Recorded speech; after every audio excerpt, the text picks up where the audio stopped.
حضرت ابراہیم علیہ السلام کی دعا، حضرت ابراہیم علیہ السلام اور حضرت اسماعیل، یہ دونوں مقدس، پاک باز اور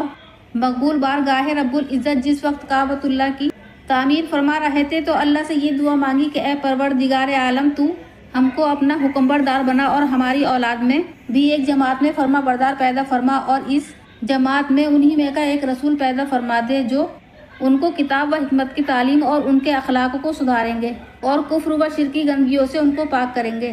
یہ حضرت ابراہیم علیہ السلام کی دعا ہے جن کو اللہ تبارک و تعالیٰ نے ذیل کی آیت کریمہ کے اندر ذکر فرمایا ہے۔ اے ہمارے پروردگار، تو ان میں کا ایک ایسا رسول معبوس فرما دے جو ان کو تیری قرآنی آیتیں پڑھ کر سنائے اور ان کو کتاب حکمت بتائیں، سکھائیں، ان کو کفر کی گندگی سے پاک کریں، بے شک تو ہی بہت زبردست اور حکمت والا ہے۔ حضرت ابراہیم علیہ السلام کی اس دعا کا مظہر قرآن کریم میں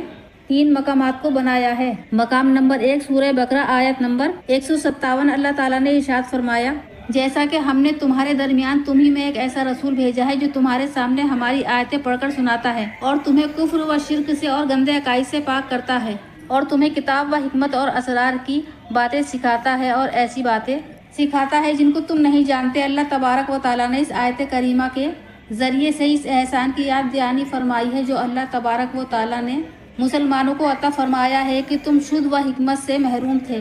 کفر و شرک کی گھٹا ٹوپ ظلمت میں اندھوں کی طرح پڑے ہوئے تھی۔ اللہ تعالیٰ نے حضرت ابراہیم علیہ السلام کی دعا قبول فرمائی اور تمہارے درمیان تمہیں میں سے ایک ایسا رسول بھیجا جو تم کو احکام خدا بندی سکھائے، تم کو اچھے اخلاق سکھائے اور تم کو بری باتیں اور گندے عقائد سے پاک کر دے اور علم و عمل میں تمہیں کامل بنا دے۔ آج دنیا کا جائزہ لے کر کے دیکھو کہ جنہوں نے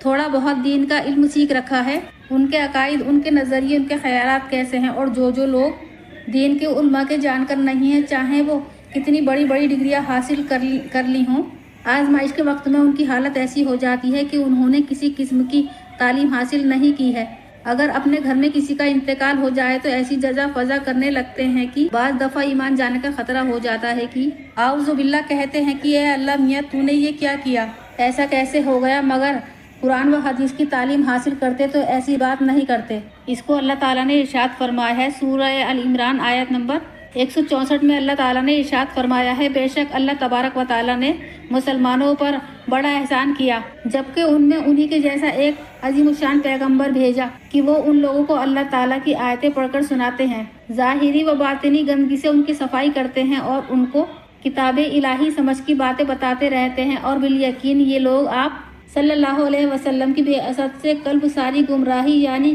کفر و شرک میں مبتلا تھے۔ اس آیت کریمہ کے ذریعے سے اللہ تبارک و تعالیٰ نے مسلمانوں کو آگاہ فرمایا ہے، آپ صلی اللہ تعالیٰ علیہ وسلم کی اللہ تبارک و تعالیٰ نے امت مسلمہ پر آپ صلی اللہ تعالیٰ علیہ وسلم کو معبوس فرمایا ہے، عظیم ترین احسان فرمایا ہے۔ آپ کی بعثت سے پہلے یہ قوم سخت ترین گمراہی میں مبتلا تھی، آپ کے ذریعے سے اللہ تبارک و تعالیٰ نے امت میں حیرت انگیز بیداری پیدا فرما دی، آپ کے انوار و برکت اور آپ کے احوال اور اخلاق سے اور پاک دامنی اور امانت داری اور دیانت داری، خوف خدا اور آپ کی اچھی باتوں سے آپ کی پوری قوم بخوبی واقف تھی۔ یہ حضرت ابراہیم علیہ السلام کی دعا کا مظہر ہے جس کا ذکر اللہ تبارک و تعالیٰ نے سورہ بقرہ کی آیت میں فرمایا ہے۔ اللہ کی ذات وہی ہے جس نے ان پڑھوں میں سے انہی میں سے ایک ایسا رسول بھیجا ہے، ان کو اللہ کی آیتیں پڑھ کر سناتا ہے اور ان کو کفر و شرک اور گندے عقائد سے پاک کر کے سنوارتا ہے اور ان کو کتابیں اور حکمت دانائی کی بات سکھاتا ہے۔ اس سے پہلے یہ ساری گمراہی اور جہالت میں مبتلا تھے۔ اس آیت کریمہ کے اندر اللہ تبارک و تعالیٰ نے فرمایا ہے کہ عرب قوم ایسی تھی جن میں علم و ہنر کچھ بھی نہ تھا، نہ کوئی آسمانی کتاب تھی، معمولی لکھنا پڑھنا بھی بہت کم لوگ جانتے تھے، ان کی جہالت مشہور تھی، بت پرستی اور وہم پرستی کا نام ملت ابراہیمی رکھ چھوڑا تھا۔ اس گمراہی اور ظلمت کی حالت میں اللہ تعالیٰ نے آفتاب عالم آقا انعام دار خاتم النبیین صلی اللہ تعالیٰ علیہ وسلم کو نبیوں کے امی لقب دے کر معبوس فرمایا، لیکن باوجود امی ہونے کے اپنی قوم کو اللہ کی سب سے زیادہ عظیم الشان کتاب پڑھ کر سناتے ہیں اور عجیب و غریب معلوم عارف اور حکمت کی باتیں سن کر ایسا شائستہ بنتا ہے کہ دنیا کے سب سے بڑے حاکم اور عالم عارف ان کے پاس آ کر شرمندگی محسوس کرتا ہے۔ یہ حضرت ابراہیم علیہ السلام کی دعا کا مظہر ہے جس کا ذکر اللہ تعالیٰ نے سورہ بقرہ میں فرمایا ہے۔ ان تمام آیتوں سے یہ بات واضح ہو جاتی ہے کہ اللہ تبارک و تعالیٰ رسولوں اور خصوصی طور پر 3 مقصد کے لیے بھیجتا ہے: اللہ کی کتابیں اور اس کی آیتوں کو پڑھ کر قوم کو سننے کے لیے۔ اس سے یہ بات وجہ ہو جاتی ہے کہ دنیا کے اندر قرآن کریم کے علاوہ ہزاروں لاکھوں ایسی کتابیں ہیں جو انسانوں کی لکھی ہوئی ہیں، مگر ان میں سے کسی بھی کتاب کے الفاظ اور عبادت پڑھنا مقصود نہیں ہوتا ہے اور نہ ہی اس سے کوئی فائدہ حاصل ہو سکتا ہے، بلکہ فائدہ حاصل ہونے کے لیے لازمی شرط یہ ہے کہ ان کتابوں کے الفاظ پڑھنے کے ساتھ معنی اور مقصود بھی سمجھو۔ لیکن قرآن کریم ایک ایسی کتاب ہے جس کے صرف الفاظ اور عبادت کی تلاوت سے بھی ایک مستقل ثواب ملتا ہے، لہٰذا پوری دنیا عالم میں کروڑوں مسلمان تو ایسے ہیں جو قرآن کریم کی تلاوت تو کر لیتے ہیں مگر اس کے معنی و مطلب کو بالکل نہیں سمجھتے ہیں اور نہ ہی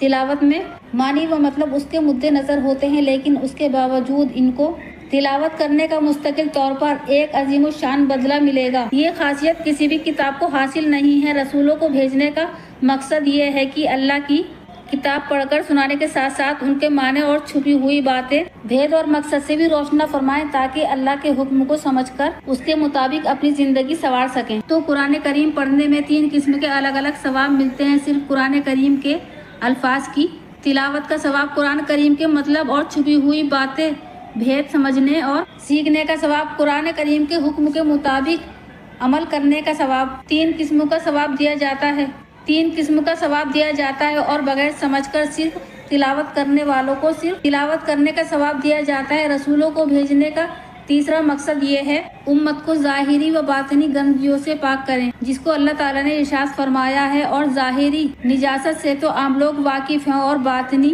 نجاست میں کفر و شرک اور گندے عقائد اور تکبر اور حسد و بغض حب دنیا وغیرہ سب داخل ہیں۔ اللہ کا رسول امت کی دونوں قسم کی نجاست سے پاک کرتا ہے۔ اللہ تبارک و تعالی ہم سب کو دونوں قسم کی نجاست سے محفوظ رکھے۔ الغرض ابراہیم علیہ السلام نے جس مقصد کے لیے دعا فرمائی تھی وہ یہی تینوں مقصد ہیں جن کی تکمیل کے لیے اللہ تعالیٰ نے سرکار دو عالم صلی اللہ تعالیٰ علیہ وسلم کو مبعوث فرمایا ہے، اور آپ کے عہد مبارک میں یہ تینوں مقصد نمایاں طور پر تمام صحابہ رضوان اللہ علیہم کی زندگی میں کامیاب انداز سے داخل ہو چکے تھے۔ پھر آپ کے بعد صحابہ کرام نے اس مقصد کو مشرق سے مغرب اور جنوب سے شمال تک پوری دنیا میں عالمگیر انداز سے عام کر دیا۔ السلام علیکم۔ ویڈیو اگر پسند آئی ہو تو ہمیں کمنٹ باکس میں ضرور لکھ کر بتائیں۔